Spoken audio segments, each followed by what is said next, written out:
Selamat datang teman-teman di channel saya.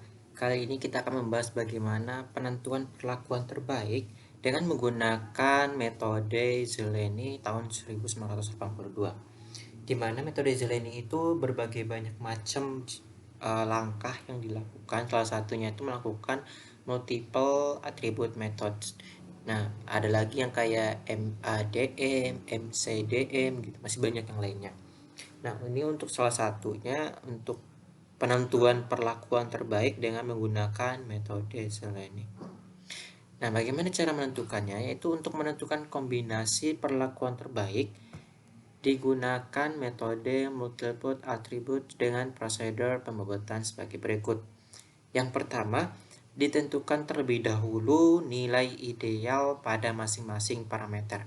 Nah, apa sih itu nilai ideal? Jadi nilai ideal adalah nilai yang sesuai dengan pengharapan, yang sesuai dengan yang kita inginkan, yang kita harapkan. Bisa jadi dia maksimal nilainya ataupun minimal dari suatu parameter. Untuk menentukan parameter dengan rata semakin tinggi, maka semakin baik, sehingga nilai terendah sebagai nilai terjelek dan nilai tertinggi sebagai nilai terbaik. Sebaliknya, untuk parameter dengan nilai terendah semakin baik, maka nilai tertinggi sebagai nilai terjelek dan nilai terendah sebagai nilai terbaik. Nah, jadi maksudnya itu bagaimana? Kita ibaratkan sebuah HP. Kita jika ingin membeli HP, kita misalkan ada HP A, HP B, dan HP C. Jika kita ingin membeli HP itu biasanya ada kriteria, yaitu kualitas, kemudian ada bagaimana purna jualnya HP itu, kemudian ada dari keawetannya, kemudian ada harga. Nah, misalkan untuk kualitas HP A, B, dan C itu biasanya mengisi pakar ya teman-teman. Para pakar lah yang mengisi bagaimana kualitas dari HP itu. Misalkan HP A itu memiliki kualitas 20, HP B 12, dan HP C itu misalkan 15. Purna jual itu bagaimana produksi HP tersebut diedarkan ke masyarakat dan dibeli oleh masyarakat. Misalkan HP A itu dibeli sebanyak 2000, kemudian HP B itu dibeli sebanyak 1500, kemudian HP C itu dibeli sebanyak 25.000 misalkan.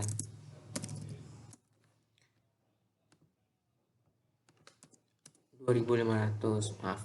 Kemudian untuk keawetannya, bagaimana keawetan dari masing-masing HP ini? Nah, misalkan nih HP A memiliki keawetan selama 1 tahun atau 12 bulan, sedangkan HP B itu sebesar 24 bulan atau HP C itu 36 bulan. Nah, kemudian ada harga. Nah, misalkan HP A itu memiliki harga 1 juta. Kemudian HP C itu memiliki harga 2 juta. Kemudian HP C itu 2.500.000. Nah, dalam menentukan dari nilai ideal parameter HP ini, kita pengen yang berapa gitu. Nah, di sini kita lihat. Misalkan di bagian ini dengan spek yang sama masing-masing HP ya, teman-teman. Speknya itu sama. Misalkan dengan harga yang 1 juta, 2 juta, atau 2.500.000. Tentu saja kita pengen beli HP yang harga yang termurah. Gitu kan. Berarti dia itu sebagai nilai terbaik gitu. Tapi misalkan dari segi kualitas dari HP A 20, HP B 12, HP C 15 gitu. Nah, tentu saja kita pengen kualitas yang tinggi kan, teman-teman. Dengan kualitas yang tinggi, maka itu sebagai nilai tertinggi, nilai terbaik begitu, teman-teman.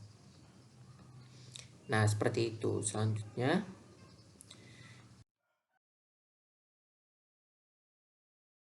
Selanjutnya itu dihitung derajat kerapatan atau DI, bisa juga disingkat dengan DK. Bagaimana cara menghitung derajat kerapatan? Derajat kerapatan dihitung berdasar nilai ideal untuk masing-masing parameter. Jika nilainya minimal, maka menggunakan rumus yang di atas. Jika dia maksimal, maka menggunakan rumus yang di bawah. Nah, bagaimana sih cara menentukan dia itu minimal atau maksimal? Nih, kita ibaratkan lagi kembali ke HP tadi. Misalkan di bagian kualitas, kita pengen kualitas yang tinggi, berarti nilai tertinggi, nilai terbaik, berarti dia itu sebagai maksimal. Kemudian untuk purna jualnya, bagaimana purna jual dari merek HP ini? Misalkan kita pengen lihat dengan produksi yang besar, dengan pembelian masyarakat yang besar, maka akan memiliki nilai tertinggi sebagai nilai maksimal, nilai terbaik gitu. Maka dia sebagai maksimal. Kemudian untuk keawetannya, tentu saja kita pengen HP yang memiliki keawetan paling tinggi agar dapat digunakan lebih lama. Nah, dibandingkan dengan per bulan, tentu saja kita pengen nilai yang maksimal kan, nilai yang lebih lama, berarti nilai yang terbaik. Kemudian untuk harga ini tentu saja kita pengen harga yang terendah, karena dengan spek yang sama, kita sudah saja pengen mengeluarkan biaya yang paling tinggi, budget yang tinggi, maka kita pengen nilai minimal. Jadi nilai minimal itu nilai terendah sebagai nilai terbaiknya, sedangkan nilai tertingginya sebagai nilai terjeleknya. Selanjutnya, setelah kita menentukan derajat kerapatan pada minimal dan maksimal nilai ideal, yang kedua, dihitung jarak kerapatan atau LP dengan asumsi semua parameter itu penting. Jarak kerapatan dihitung berdasarkan jumlah parameter, yaitu 1 dibagi jumlah parameter. Biasanya jarak kerapatan ini disimbolkan juga dengan lambda, di mana untuk L1 menjumlahkan derajat kerapatan dari semua parameter pada masing-masing perlakuan. Hasil penjumlahan dikurangkan dengan 1. Nah, berikut ini ada rumusnya. Untuk L1 itu lambda kerapatan sama dengan 1 dikurang jumlah dari masing-masing parameter lambda dikali dengan derajat kerapatannya. Sedangkan L2 yaitu lambda di pangkat 2 dikali dengan 1 dikurang derajat kerapatan pangkat 2. Selanjutnya menghitung L hingga. Bagaimana cara menghitung L hingga? Yaitu dengan menentukan nilai maksimal dari lambda dikali 1 dikurang dk atau derajat kerapatan. Di mana L hingga dipilih nilai maksimalnya saja, teman-teman. Kemudian langkah terakhir yaitu perlakuan terbaik dipilih dari perlakuan yang mempunyai nilai L1, L2, dan L hingga yang berjumlah minimal dari masing-masing penjumlahannya. Nanti kita lihat.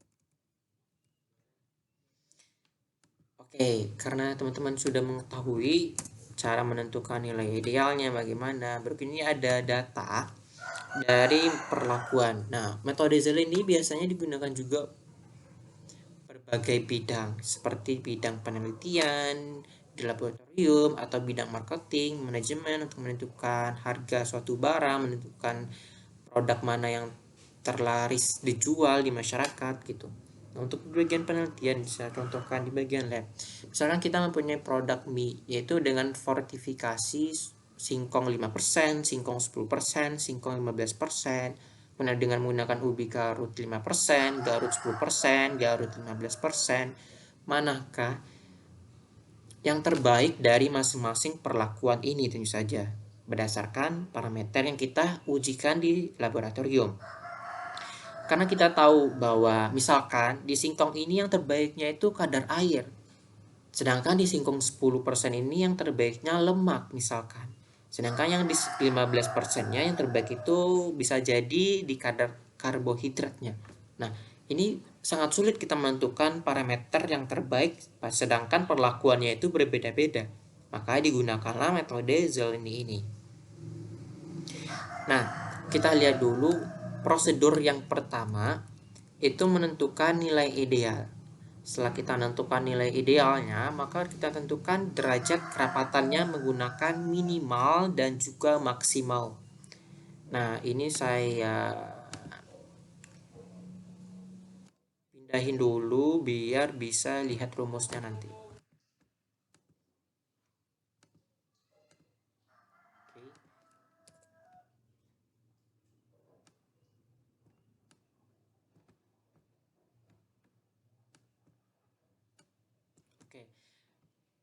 Menentukan nilai ideal terlebih dahulu. Maka untuk menentukan nilai idealnya, jika dia minimal, maka menggunakan rumus nilai kenyataan yang mendekati ideal dibagi nilai ideal dari masing-masing alternatif.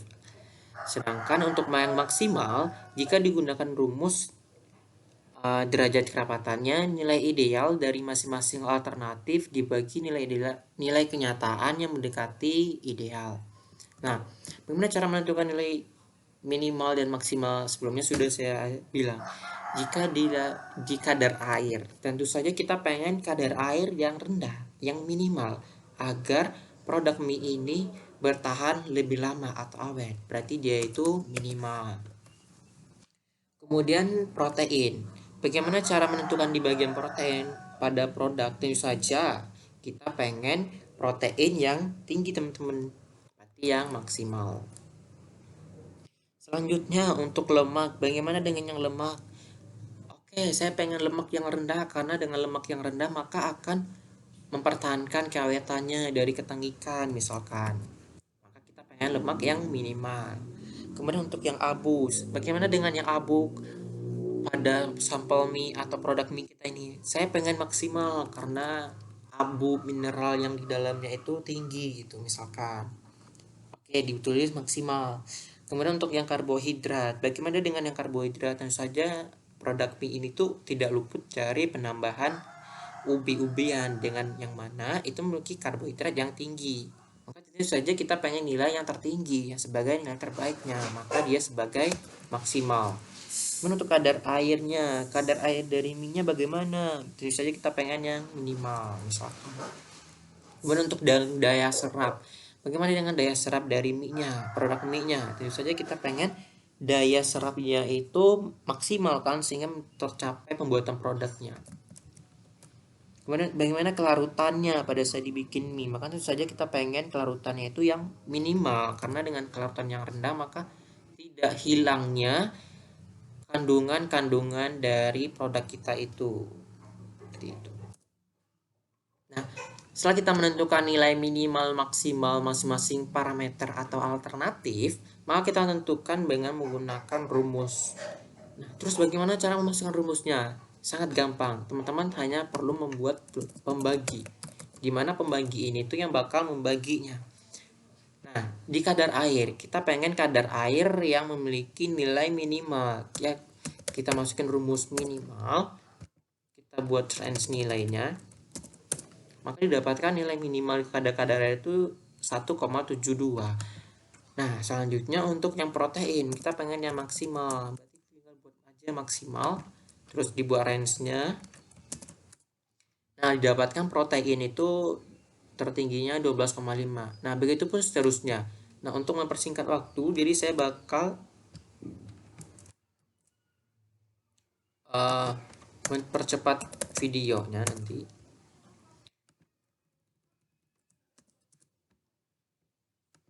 Ini berarti maksimal.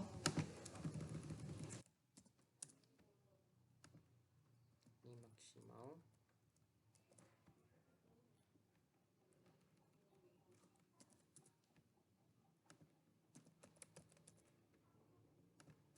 Ini berarti minimal dan ini maksimal.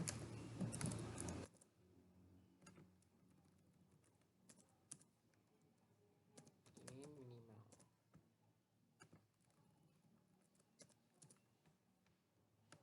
Nah, setelah kita dapatkan nilai masing-masing pembagi dari parameter perlakuan, maka tentu saja kita harus menentukan nilai yang pertama, teman-teman. Nilai yang pertama. Nah, menentukan derajat kerapatannya. Bagaimana cara menentukan derajat kerapatannya? Yaitu dengan membuat rumusnya DK, derajat kerapatan. Ini saya salin aja biar cepat.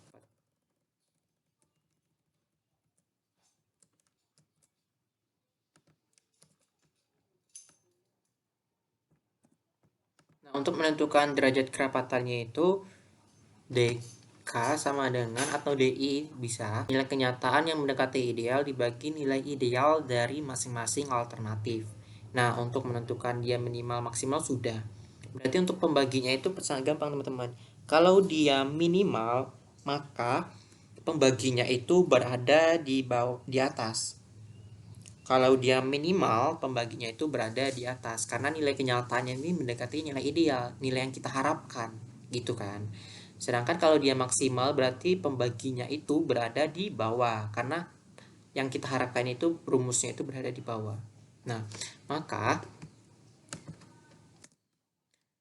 dia kadar air itu memiliki ideal minimal. Berarti kita letak pembaginya itu berada di atas berdasarkan rumus kan. Berarti pembagi dibagi nilai dari singkong kadar air 5%. Maka didapatkanlah nilai 0,93. Nah, karena dia menggunakan pembagi yang sama, maka kita tekan aja F4 atau kita beri dolar biar dia itu tidak pindah-pindah. Terus kita seret ke bawah. Nah, di sini dapat kita lihat singkong 5% 0,9, singkong 10% 0,8, singkong 19% 0,8, singkong Garut 5% 1, Garut 10% 0,8, Garut 15% 0,6. Nah, untuk melihat perhitungan kita sudah benar atau tidaknya itu berdasarkan nilai dari ini. Nilai dari kadar air minimalnya ini. Jikalau dia 1, maka berarti sudah benar. Tapi jika lebih dari 1, misalkan 1,79, 1,05, berarti perhitungan itu salah. Berarti teman-teman kebalik menaruh minimal dan maksimalnya. Kemudian selanjutnya untuk yang protein. Protein itu dia maksimal.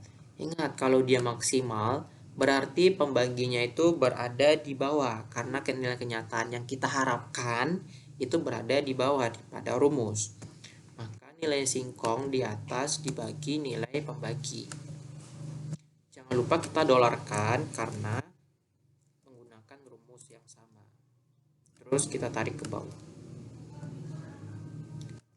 Begitu seterusnya. Untuk nilai yang lemak juga karena dia minimal, maka kita buat minimal berarti nilai kenyataannya itu pembaginya berada di atas dibagi dengan nilai singkong dari lemaknya. Terus jangan lupa kita dolarkan. Terus kita tarik ke bawah. Terus untuk yang kadar abu maksimal, kalau dia maksimal berarti nilai pembagi yang tadi berada di bagian bawah. Berarti nilai singkong dibagi nilai kadar abu. Kemudian kita tarik ke bawah. Selanjutnya karbohidrat. Karbohidrat dia maksimal sama dengan yang di kadar abu. Berarti pembaginya berada di bawah. Nilai dari singkong karbohidrat dibagi nilai dari pembaginya. Jangan lupa kita F4. Dan kita tarik ke bawah. Kemudian setelah kadar karbohidrat, kita ngitung kadar air dari mie-nya. Untuk kadar air mie itu dia pengen yang minimal. Kalau dia minimal berarti nilai dari pembaginya berada di atas. Dibagi dengan kadar air dari mie-nya. Jangan lupa di F4 kan. Dan kita tarik ke bawah. Begitupun seterusnya maksimal.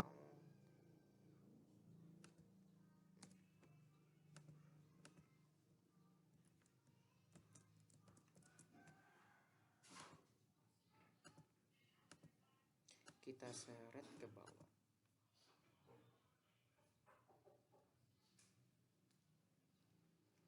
Kemudian terakhir kelarutan minimal. Oke, setelah kita menghitung dk atau derajat kerapatannya atau DI, terus langkah selanjutnya bagaimana? Langkah selanjutnya yaitu dengan menentukan jarak kerapatannya, yang mana lambda atau jarak kerapatan sama dengan 1 dibagi jumlah parameter. Nah, untuk rumusnya saya copy dulu biar nanti bisa dilihat.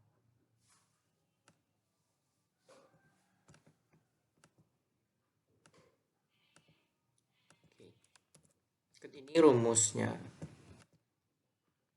Nah, tadi menghitung dari jarak kerapatan, di mana LP. Menentukan LP ini atau lambda, maka kita menggunakan rumus 1 dibagi jumlah parameter.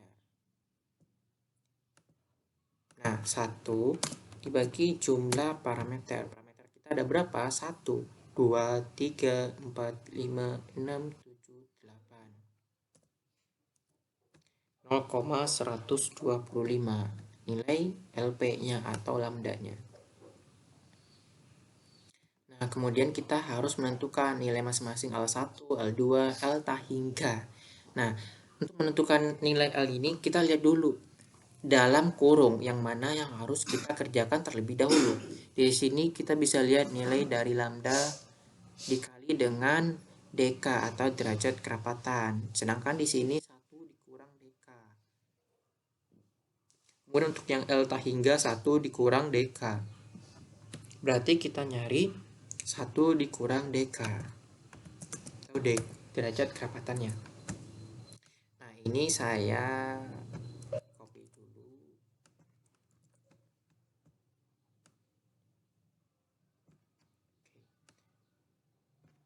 Nah, bagaimana cara menentukan 1 kurang dk? Sangat gampang ya teman-teman.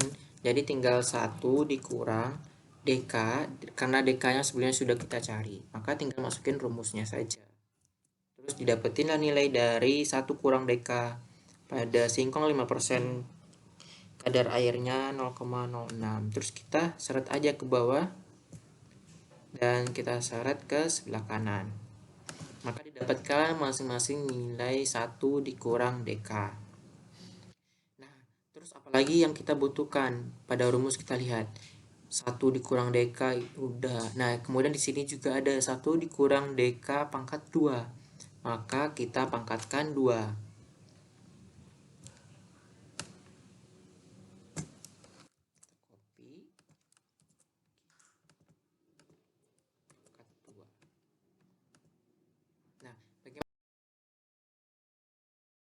Selanjutnya bagaimana cara menentukan nilai dari 1 dikurang dk pangkat 2? Caranya sangat gampang.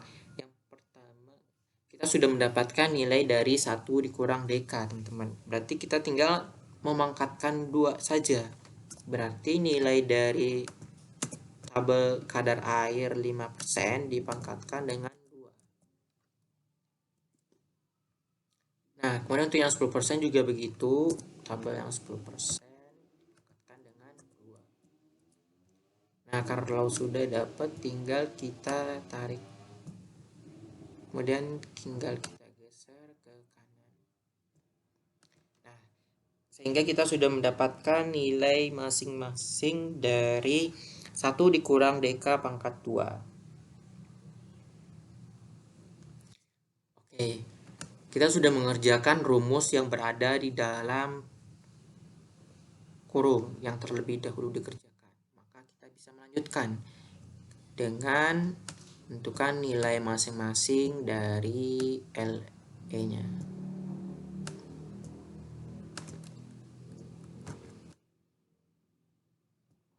Nah, untuk menentukan dari nilai dari L1, di mana lambda kerapatan sama dengan 1 dikurang jumlah dari lambda yang dikalikan dengan derajat kerapatan. Bisa kita lihat, kita sudah menghitung nilai dari derajat kerapatan. Tinggal kita mengalikan dengan nilai lambda. Lambda yang ada di atas ini. Berarti saya tulis dulu tabelnya.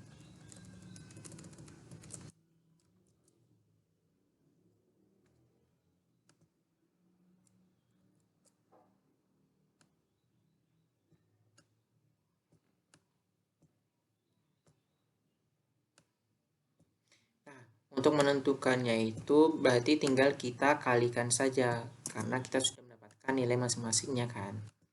Ini rumusnya.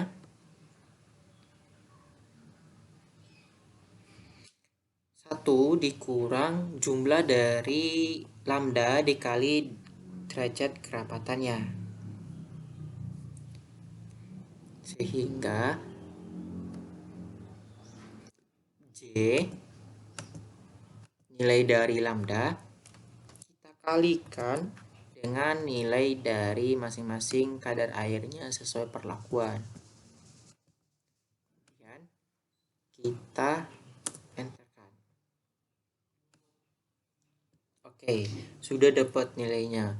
Nah, karena lambdanya itu rumusnya sama, jadi jangan lupa kita tekan F4 atau kita dolarkan. Kemudian kita tarik saja ke bawah dan kita geser ke kanan.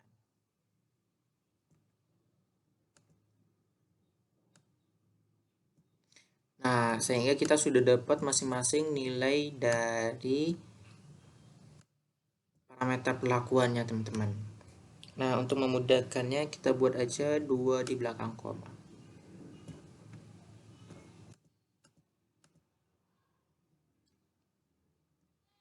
Oke, setelah itu baru kita masukkan nilai dari L1, di mana L1 itu 1 dikurang jumlah dari lambda dikali derajat kerapatan. L1 rumusnya lambda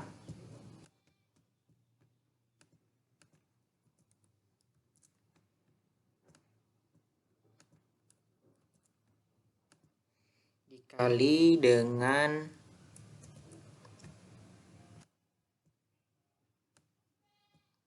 dk atau derajat kerapatan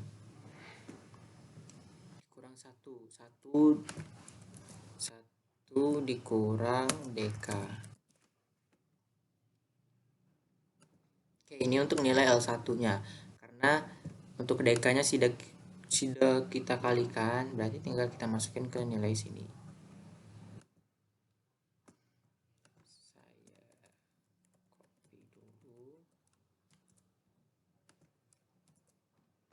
Nah, ini tuh biar gampang dilihat, kita kasih warna karena itu parameter yang penting. Nah,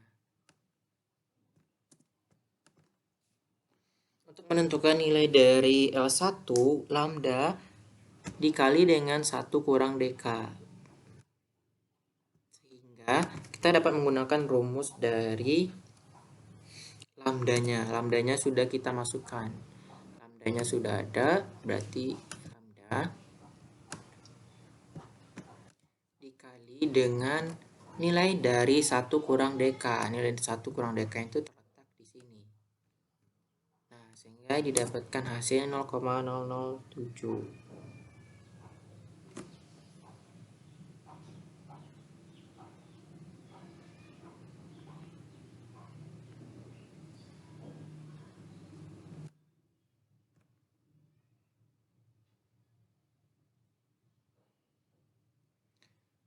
Nah, selanjutnya oke, nilai di 1 kurang dk-nya di mana? Di bagian sini. Sehingga kita enter dapat nilai 0,00751. Kita tarik. Nah, sebelumnya jangan lupa karena lambdanya sama, jangan lupa kita tekan F4 biar mengunci lambdanya. Kemudian kita tarik ke bawah. Kemudian kita geser ke sebelah kanan. Nah, sehingga didapatkan nilai dari L1-nya. Untuk memudahkan kembali, kita bisa menulis 2 angka saja. Nah, untuk yang 0 ini dirapiin saja, biar memudahkan kita untuk melihat.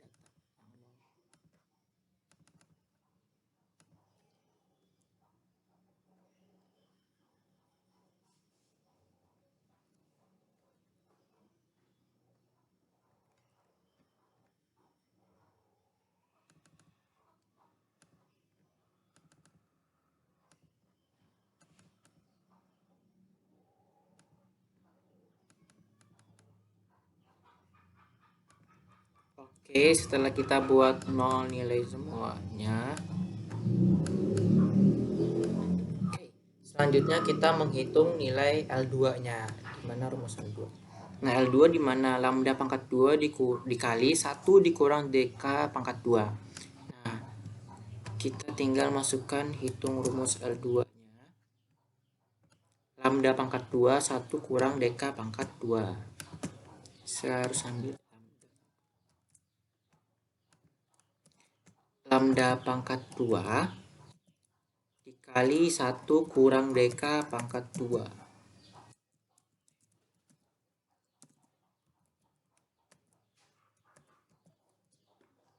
Nah, jangan lupa ini tuh dikuningkan, artinya sangat penting. Nah, bagaimana cara pembuatannya? Lambda dikali lambda pangkat 2. Berarti lambda sini tuh kita kudu pangkatkan 2 terlebih dahulu. Nah, untuk membuat pangkat 2 sangat gampang. Nilai lambda pertama kita pangkatkan 2. Apa nilainya lambda pertama itu 0,01563. Nah, kita menghitung nilai dari L2-nya. Saya salin dulu tabelnya.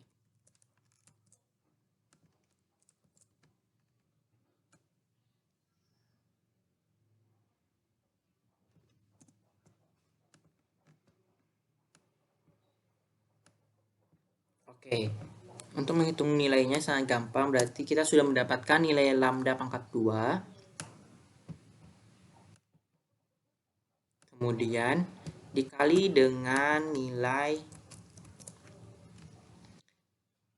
1 kurang dk pangkat 2. 1 kurang dk pangkat 2 kita sudah dapatkan, berarti kita masukin nilainya.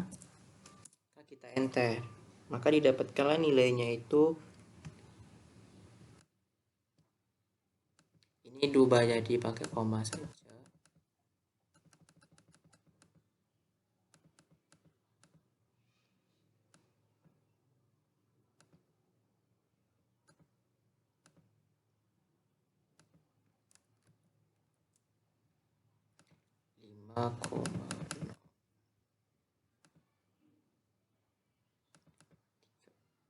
Oke, selanjutnya kita jangan lupa kasih F4 pada lambdanya, karena pada lambda itu biar tidak geser nantinya.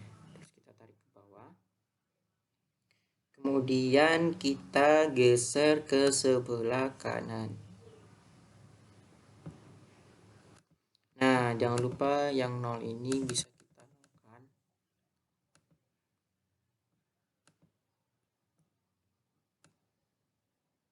Ini general aja.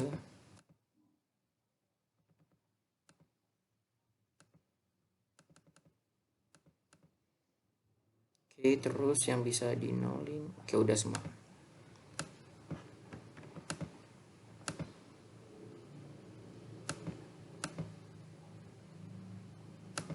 Oke, selanjutnya setelah kita mendapatkan nilai dari L2, maka kita jumlahkan.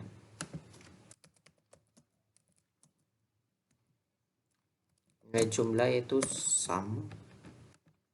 Terus kita deret ke sebelah kanan. Terus kita seret.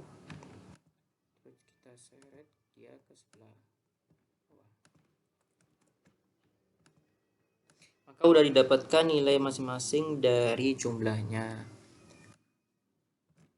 Terus kita mencari nilai dari tak hingganya, teman-teman. Nah, nilai tak hingga yaitu nilai maksimal dari lambda dikali 1 kurang derajat kerapatan. Nah, gimana?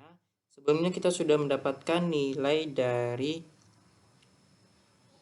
masing-masing parameter L1 dan L2. Berarti untuk nilai maksimalnya itu terletak di L1 kan. Bisa teman-teman lihat.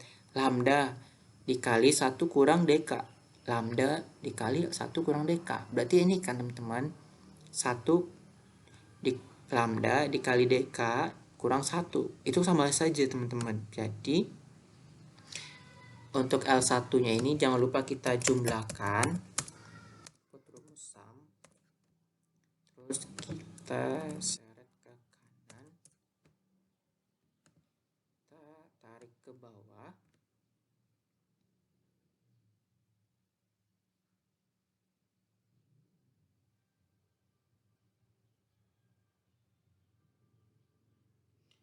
Kemudian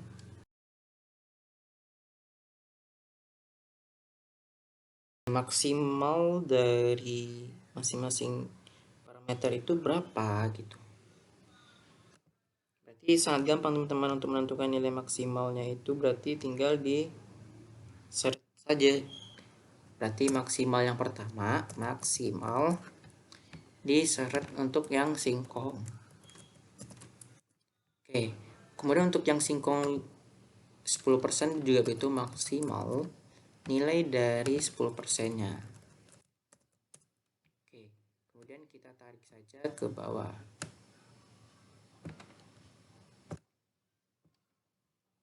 Oke, dapat kita lihat kalau masing-masing nilainya itu di sini. Nah, kemudian untuk menentukan nilainya sudah dapat di sini nilai maksimal.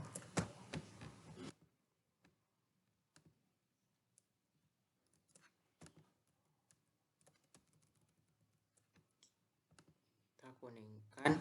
Nah, setelah kita kuningkan baru kita menghitung L tahingganya, teman-teman. Jadi nilai L max ini sebagai L tahingga. Karena berdasarkan rumus L tahingga sama dengan maksimal dari lambda dikali 1 kurang dk. Jadi nilai dari maksimal ini sebagai L tahingga. Oke, kita sudah mendapatkan 3 rumus dan 3 data berdasarkan rumus tadi. Maka kita menentukan perlakuan terbaik dari masing-masing parameter yang kita berikan pada produk kita. Berarti di sini saja perlakuan terbaik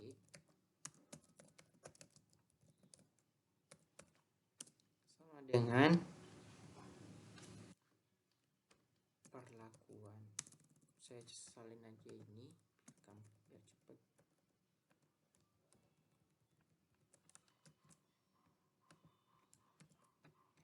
Kemudian ini salin aja.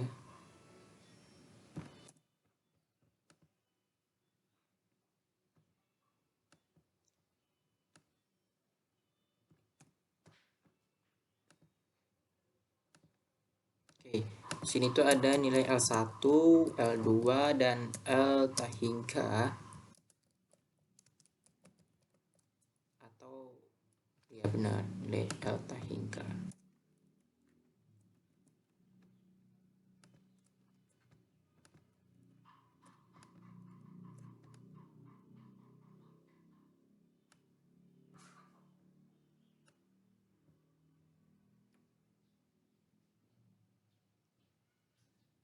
Kemudian dijumlahkan.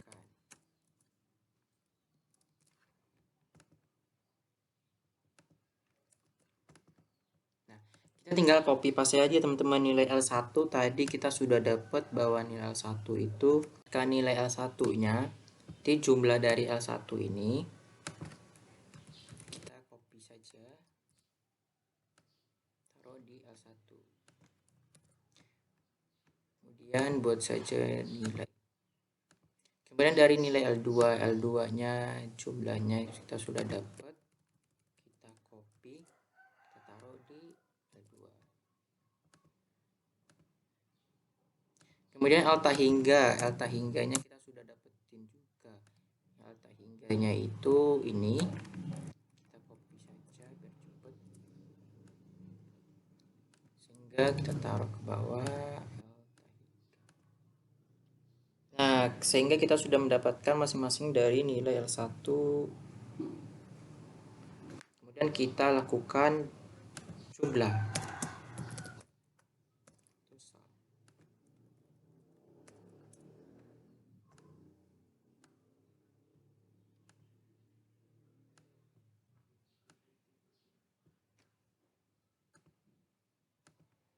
Oke, setelah kita lihat jumlahnya itu bisa kita ubah menjadi 2 angka di belakang koma biar gampang dilihat, atau 3 angka boleh.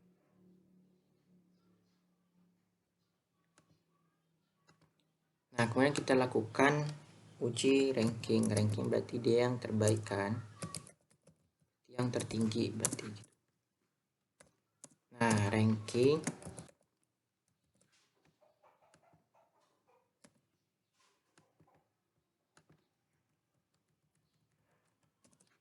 Jangan lupa nilai P-nya itu kita dolarkan agar selnya tidak bergerak.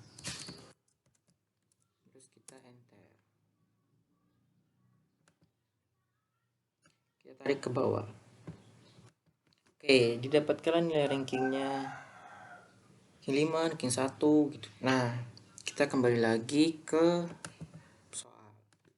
Perlakuan terbaik dipilih dari perlakuan mempunyai nilai L1, L2, dan L hingga yang minimal. Berarti kita lihat nilai yang minimal itu siapa? Berarti nilai yang ranking paling rendah. Ranking paling rendah itu adalah Garut 5%. Berarti ini terbaik pertama. Terbaik pertama. Kemudian ini terbaik kedua, ini terbaik ketiga, ini terbaik keempat, ini terbaik kelima, ini terbaik keenam, alias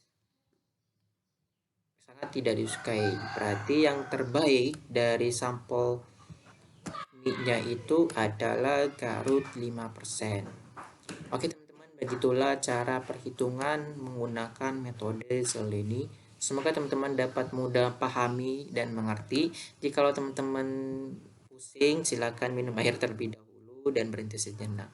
See you next time, sampai bertemu kembali.